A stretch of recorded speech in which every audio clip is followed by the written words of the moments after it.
दिसंबर 15। एमा जाने कितनी देर अपना फ़ोन थामे साकित खड़ी रही।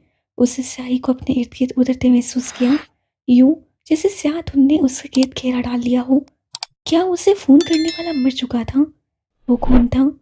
क्या उसकी ज़ात इस कदर कर्स थी कि वो लोगों के लिए मौत का पैगाम लाती थी? कितने सवाल थे जो गोलियों की तरह उसके वजूद में बेबस थे। She is cursed. निकालो इसे यहाँ से। ये इंसान नहीं है। मुझे इससे खौफ आता है। She is cursed. कितने ही बेढंगे अल्फाज रूह खाने वाले डीमंस का रूप धारे उसके इर्द गिर्द नाचने लगे।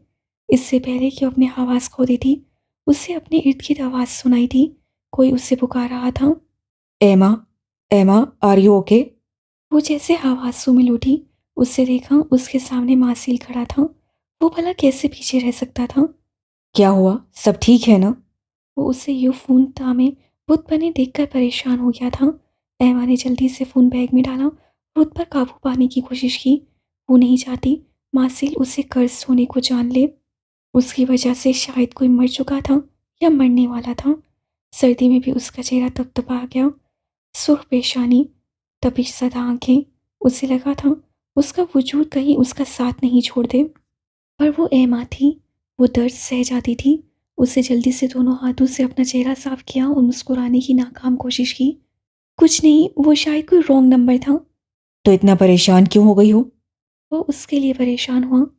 लड़की की कहानी की आवाज़ अब उसे नहीं सुनाई दे रही थी। उसने अपने समाज को जैसे बंद कर लिया था। वो ब्रोकन एंजल से दूर जाना चाहती थी, हमेशा, हमेशा के लिए। मुझे जाना है, मैं लेट हो रही हूँ। मेरे एग्ज़ाम्स हैं। वो जैसे रो देने को थी। मैं तुम्हें ड्रॉप कर देता हूँ। मार्सेल का बस नहीं चल रहा था, वो उसका हाथ थाम कर ले जाए। नहीं, मैं खुद चली जाऊँगी। वो स्टेशन की तरफ बढ़ी। अच्छा चलो, मैं तुम्हारे साथ चलता हूँ।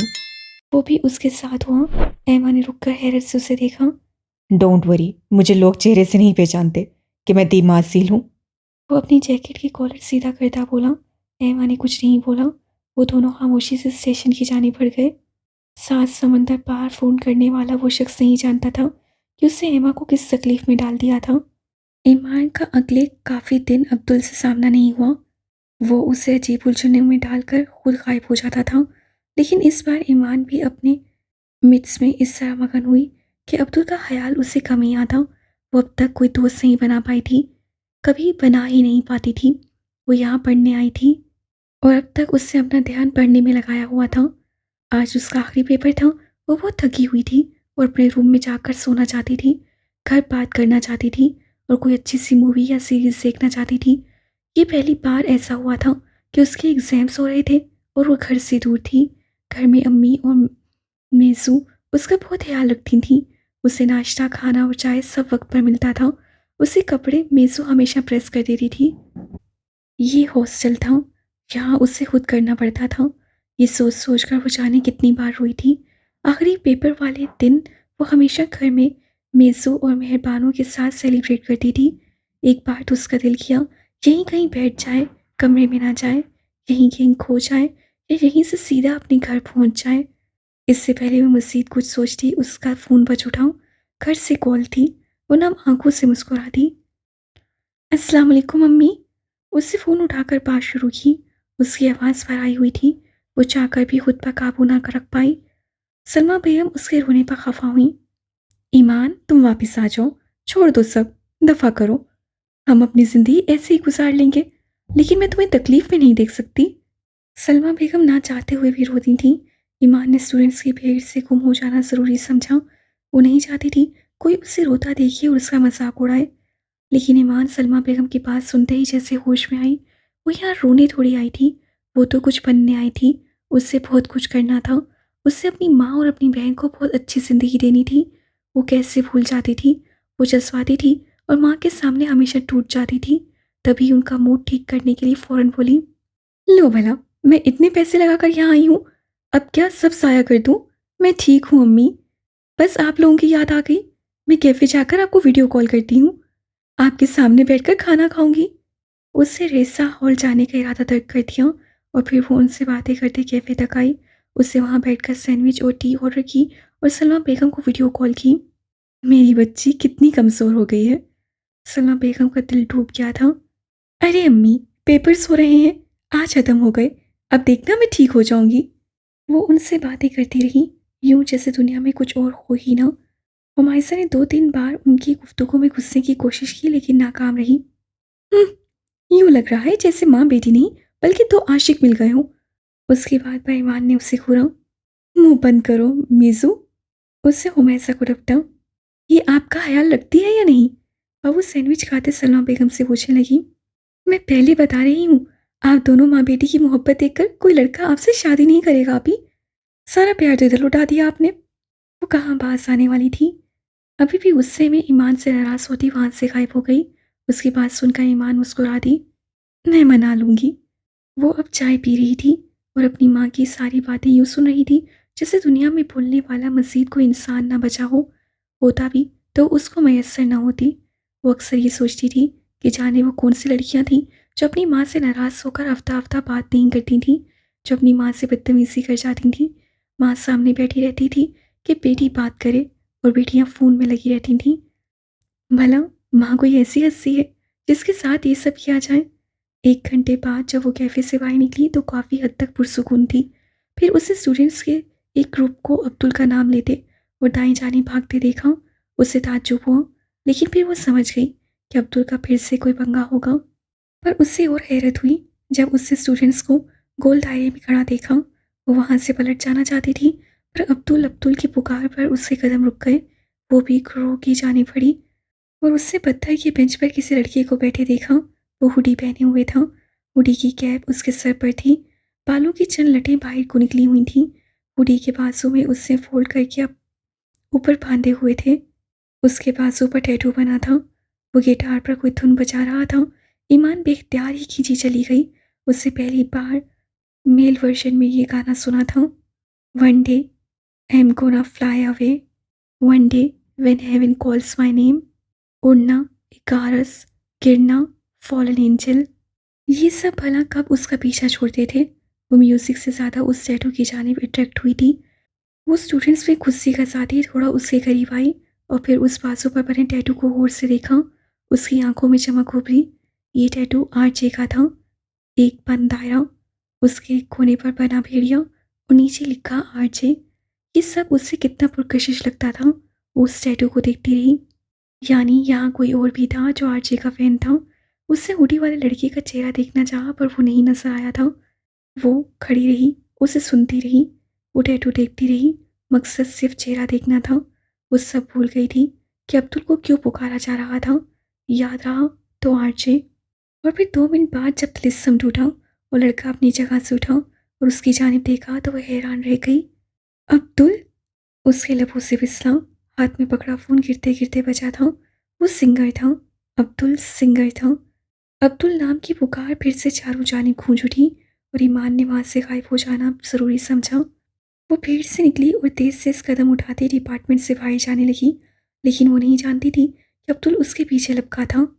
ऐमाने, ऐमाने। वो उससे पुकारता उसके पीछे आया, उससे गिटार को कंधे पर डाला और उसके साथ साथ चलने लगा। मैं तुम्हें बुला रहा हूँ। मेरा नाम ईमान है। जॉन तुम्हें ऐमाने कहता है। मैं जॉन को नहीं जानती।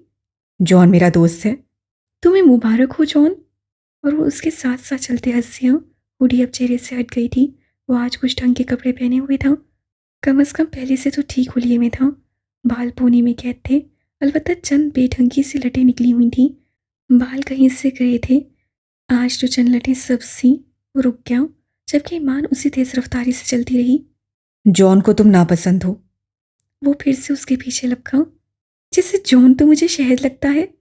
वो हवा हुई। वो फिर से मुस्कुरा दिया। लेकिन ऐमाने नाम तुम पर अच्छा लगता है। उसे यकीन से कहा। जैसे मैं तुम्हारी बात पे यकीन कर लूंगी। उसे तंज किया। सुनो ऐमाने, मैंने तुम्हारे पैसे देने हैं। उससे याद दिलाया। मैंने अपने पैसे तुम्हें माफ किए। क्या मतलब, मैं कोई फकीर हूँ? अब्दुल की भुनवें सुखड़ी। मैंने फिर भी माफ किए। वो उससे जान छुड़ाना चाहती थी। अब तुम अब्दुल की बेइज्जती कर रही हो। वो भी खफा हुआ। अब्दुल पहले ही बदनाम है। वो बात साई। जॉन ने ये सब सुना तो बुरा मान जाएगा। चलो शुक्र है शायद इसी बहाने जॉन की इज्जत नफ्स जाग उठे और वो अपने बदनाम दोस्त अब्दुल का सारा कर्जा चुका दे। जो उससे मुफ्त में लहू से बटोर बटोर कर खा रखा है। उफ, कहाँ से आई हो तुम? इस बार वो रुक गया। पाकिस्तान से। वो तेजी से आगे बढ़ गई। हमेशा याद रखना, वो कहना ना भूली थी, जबकि अब्दुल मुस्कुराती निगाहों से उसे ज़्यादा देखता रहा। अजीब लड़की थी। अब्दुल का कॉन्सर्ट था, उसे तैयारी करनी थी। वो काफ़ी देर खड़ा रहा और फिर जॉन के आने पर दोनों वहाँ से चले गए। अलबत्ता रास्ते में अब्दुल उससे अपने और जॉन के बारे में ईमान के हालात से आगाह करता रहा, जिन पर जॉन ने बुरा मुंह बनाया। जबकि वो हंस रहा था, वो कम हंसता था, और आज काफ़ी वक्त बाद जॉन ने उसको यूं हंसते देखा था। उस रात रोज़ वापस आई तो उससे एमा को किचन में देखा। वो अपने लिए रात का खाना बना रही थी। वो अपना बैग रूम में रखती सीधा उसके पास आई। वाह, क्या बना रही हो? और फिर प्लेट में रखा ब्रेड ऑमलेट देखकर उसकी खुशी चाक की तरह बैठ गई। एमा अब चाय कप में डालने लगी। उससे काफ़ी हद तक खुद को संभाल लिया था। वो इस वक्त शब ख्वाबी के लिबास में थी। खुला सा ट्राउज़र और शर्ट जिसका रंग पर्पल था और जो मौसम की मुनासबत से गर्म था। उससे बाल फोल्ड करके जूड़ा बनाया हुआ था। चंद उसकी गर्दन को छू रही थी। वो इस वक्त काफ़ी फ्रेश लग रही थी। गोल चेहरा, स्याह बड़ी बड़ी आंखें, स्याह सिल्की बाल। उससे कभी बाल रखने का नहीं सोचा था, ना कभी लेंसेज लगाए थे। वो ऐसे ही अपने अस्सी वजूद के साथ खूबसूरत तरीन लगती थी। ये लेवेंडर कलर तुम पर बहुत अच्छा लग रहा है। लेकिन मुझे ये बताओ, डिनर में अंडा ब्रेड कौन खाता है? मैं। वो यकलफ्सी जवाब देकर अपनी प्लेट उठाए उसकी जाने मुड़ी। हटो रास्ते से, मुझे भूख लगी है। रोज से उसे जगा दी। वो अपनी प्लेट और चाय का कप लेकर लाउंज में आई और सोफे पर बैठकर सुकून से खाने लगी। तुम्हें भी खाना है तो बना लो, उससे रोज को मुफ्त मशवरा दिया। जबकि रोज उसे घूरती रही।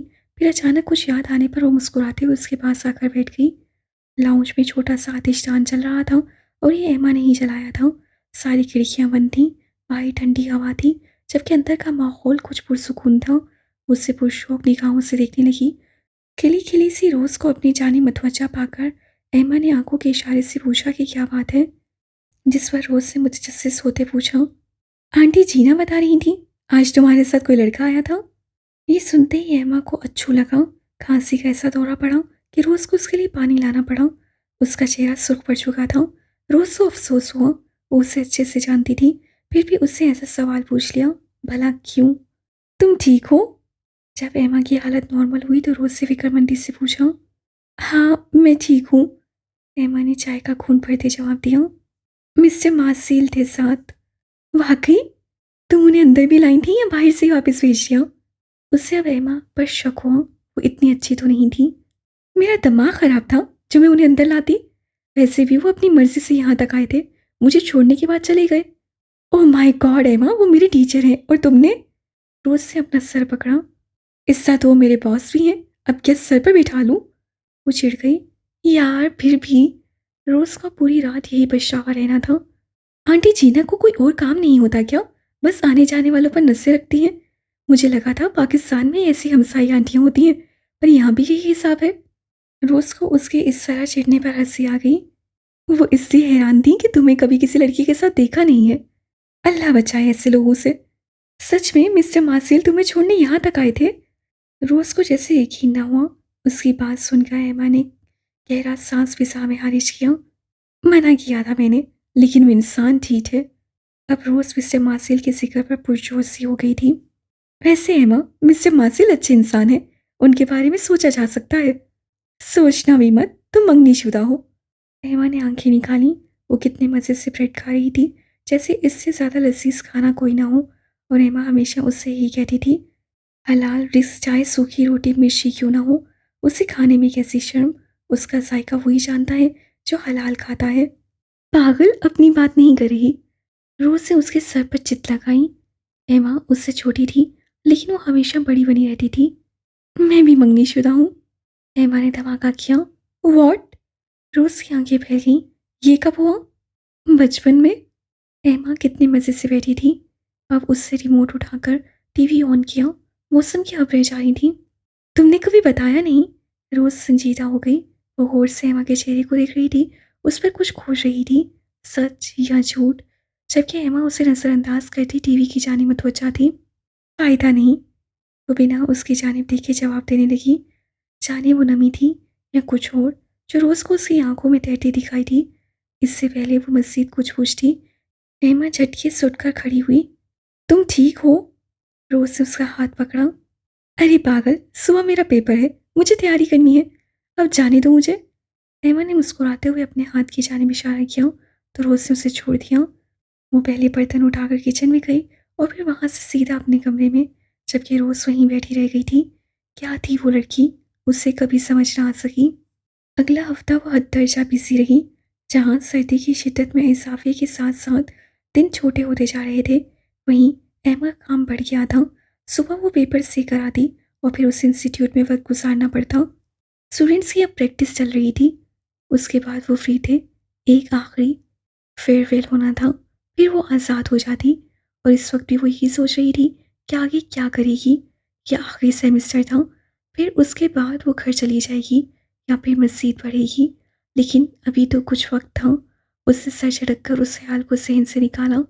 वो वेलेंसिया से जाना नहीं चाहती थी। उससे अब यहाँ रहने की आदत सी हो गई थी। इधर इंस्टीट्यूट में आज आखिरी दिन था। जाने मासिल अगला कोर्स कब शुरू करता भी या नहीं। और वो मासिल से छुटकारा भी चाहती थी, पर उसे जॉब की अभी ज़रूरत थी। रोज़ के पैसे लौटाने थे उसे और बहुत सारे हिसाब उसे बराबर करने थे। और वो उलझी हुई थी। जब इंसान अपना बोझ खुद उठाना शुरू करता है तब उसे एहसास होता है कि दुनिया में रहने की कीमत कितनी चुकानी पड़ती है। वो इन्हीं सोचों में गुम थी जब एक 60 साल स्टूडेंट उससे करीब आई। एमा उसके एहतराम में खड़ी हो गई। मिस एमा, मुझे आपसे कुछ कहना है। कुछ लोग उम्रें गुजार देने के बाद जीने आते हैं। जवान माँ बाप अपने शौक एक तरफ रखकर अपने बच्चों के लिए जीते हैं और फिर जब वो कुछ ना कर पाए, जब बूढ़े हो जाएं, तब वो जीने निकलते हैं जब वक्त ख़त्म होने वाला होगा। जी जी बोले। वो मतवज्जा हुई। जो है बस यही है। क्या पता कल होगा या नहीं, कल हम होंगे या नहीं। आज को जिए, कल को भूल जाएं, खुश रहा करें। उसकी बात सुनकर एमा मुस्कुरा भी ना पाई। वो औरत चली गई, एमा को तकलीफ में डालकर। वो तो कभी जी नहीं पाई थी। बचपन खौफ के असर में गुजरा, लड़कपन तकलीफ में, और अब जवानी का हिस्सा परेशानियों में बसर हो रहा था। लेकिन उससे एक पल को सोचा था कि वो अब जीने की कोशिश करेगी। वो हौले से मुस्कुराई और अपने काम में मसरूफ़ हो गई। खामोशी अपने आप में बहुत सी बातों का मुजमा, ये भी कभी कभी तन्हाई में बेहतरीन साथी है। सर्दियों की बारिश में ठंडे फर्श पे चलती मैं, अपनी ही खामोशी को सुनती मैं। कभी उसे ठंडे फर्श पे बैठी अपनी ही सरगोशियों को सुनती मैं, और कभी अपने हाथों को उस ठंडे फर्श पे रखती मैं। महसूस करती कि ये खामोशी मुझसे क्या बातें करती है। तन्हा बरसती बारिश में अकेले सड़क पे चलती मैं, सुनती हूँ खामोशी में उन बारिशों की बूंदों का शोर, जो कि दिल में मौजूद शोर से लाख गुना बेहतर और पुरसुकून करने वाला। वो बिना आसीनों के सिल्क का पतला सा गाउन पहने ठंडे फर्श पे यूं बैठी थी जैसे दुनिया में कुछ न बचा हो। इस वक्त उसके महल जैसे घर में कोई भी नहीं था। वो कुछ देर बैठी रही, फिर लेट गई। ऊपर खुला आसमान था, लेकिन उसे धुंध के सिवा कुछ नजर न आया। हड्डियां जमा देने वाली ठंडी हवा उसे सुकून बख्शने लगी। वो हेजिल मलिक, जिसके एक इशारे पे बड़े बड़े लोग अपनी दुनिया लुटा देते थे। कौन जानता था वो अपने घर में ऐसी रहती थी। वो रोज़ रात को अपने अंदर जलती आग को कम करने की खातिर अपने ही वजूद को यकबस्ता हवाओं के सुपुर्द कर देती थी। उससे आंखें फाड़ कर देखने की कोशिश की, पर तारों की चमक उससे कहीं नजर न आई। शायद उसकी ज़िंदगी में इस धुंध के सिवा कुछ ना बचा था। दोनों हाथ सीने पे रखे चमकते फर्श पे यूं लेटना जैसे मामूल का काम हो, बस हेजिल ही कर सकती थी। उसका फ़ोन जो दाईं जानिब रखा था कब से बज रहा था। वो जानती थी फ़ोन करने वाला कौन था, पर वो उठा नहीं रही थी। वो उठाना नहीं चाहती थी। इस सोच का एहसास कि फ़ोन करने वाला कौन था और क्यों फ़ोन कर रहा था, ये एहसास उसे कचोके लगा रहा था। वो तकलीफ़ में थी और उसी तकलीफ़ के बायस आंसू उसकी कनपटी से बहते फर्श पे कतरा कतरा गिरने लगे। 20 मिनट ऐसे ही गुजर गए। जब उसे अपना वजूद जमता महसूस हुआ, उससे फ़ोन उठाया और बेख्तियारी में एक नंबर डायल किया। बेल जा रही थी, किसी ने नहीं उठाया। उससे फिर मिलाया, इस बार उठा लिया गया। अब्दुल, ऐसी लड़की को क्या करना चाहिए जिसका बाप अपने फ़ायदे के लिए उसका सौदा करना चाहता हो। उसने बाएं हाथ की पुश रगड़कर आंसू साफ किए और उठकर बैठ गई। जो इंसान अपने लिए लड़ नहीं सकता उसे चाहिए कि वो मर जाए या उसको मार दे जो उसके वजूद का तमाशा बनाने की कोशिश करे।